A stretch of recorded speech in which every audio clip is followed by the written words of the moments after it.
Lichtenstein, Lin Promises Nets Competency, not Lin-sanity Part II. At one point during Wednesday's press conference that introduced 6 of the Knicks' newest team members, I closed my eyes and took a trip back in time. It's February 19, 2012, around the peak of Lin-sanity in New York City. Behind a 28-point, 14-assist, 5-steal effort from point guard sensation Jeremy Lin, the injury-plagued Knicks shocked the defending champion Dallas Mavericks at Madison Square Garden. With Amar'e ineffective and Carmelo Anthony not even in uniform, the Knicks' best 5 that night was a lineup of Lin, Tyson Chandler, J.R. Smith, Steve Novak and Jared Jeffries.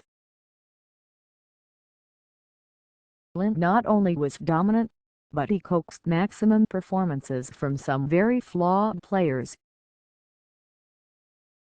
When I regained focus Wednesday, I looked up at Lin. That, as one writer put it, is less of an NBA who's who than who. Brooklyn general manager Sean Marks may have landed his top target in Lin during this recent free agency period, but the overall talent upgrade from last season's 21-61 abomination was not overly significant. On the stage with Lin at the Nets' sparkling practice facility were forwards Trevor Booker and Anthony Bennett, center Justin Hamilton, and guards Joe Harris and Caris LeVert, the Nets' first-round draft pick obtained in the Thaddeus Young deal, who is recovering from his 3rd foot surgery. Veteran free agent pick UPS Greivis Vasquez, Foye and Luis Scola were not present to 2 other commitments.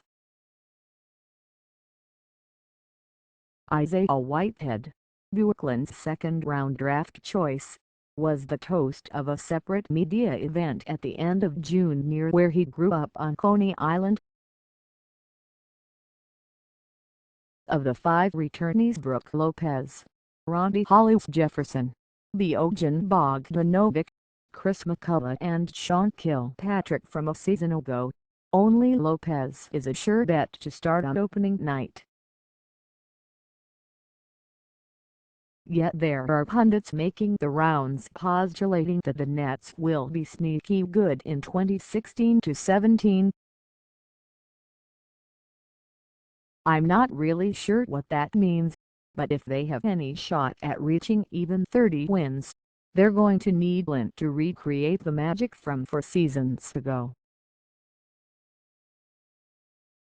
"We're looking to him, Lin, for leadership," said Brooklyn's rookie coach, Kenny Atkinson, who not coincidentally was an assistant under Mike D'Antoni in New York and has been credited by Lin for hastening his development. "I kept an eye on him in Charlotte last season and I thought he did a great job. I'm looking forward to big things from him. However," cautioned Lin, "don't expect Lin-sanity II. I will be myself, but I don't really draw too many comparisons to the phenomenon," Lin said. "People are always trying to compare me to that season, but in a lot of ways, not in the negative way. It kind of dehumanizes me to refer to me as a phenomenon. I'm going to be here. I'm going to keep playing my game. And whatever you guys, the media, want to call it, it's up to you guys." The 27-year-old Lin is just not the same player who took the Big Apple by storm. He signed a free agent contract with Houston the following off-season and has been somewhat humbled after subsequent stints with the Lakers and the Hornets over the past 2 seasons, starting just 43 of the 152 games he played. "That's not entirely a bad thing. his three-point shooting efficiency has improved and his turnover rate has decreased as he's matured into a legitimate NBA contributor, as opposed to a flash in the pan. "I think he's grown, and he's certainly grown in terms of his basketball IQ," Marks said of Lin. "Kenny is going to be putting him in opportunities where he's a facilitator out there. His job is to get other guys shots.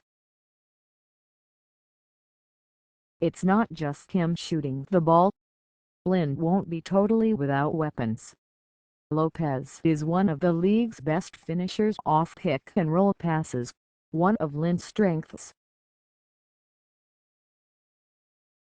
The hope is that players like Bogdanovic, Scola and Vasquez can space the floor to give Lin more driving room."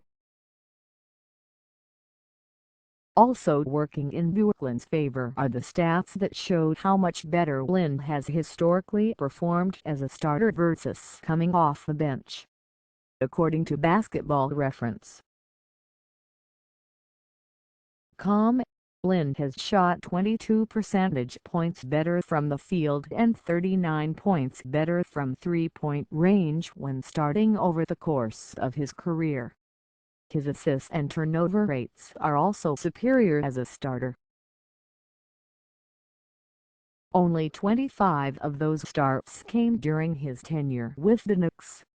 Many forget how fleeting Lin-sanity was. Lin hasn't. The trust that was built during Lin's prior relationship with Atkinson was the foundation that allowed him to quickly come to terms with the Nets.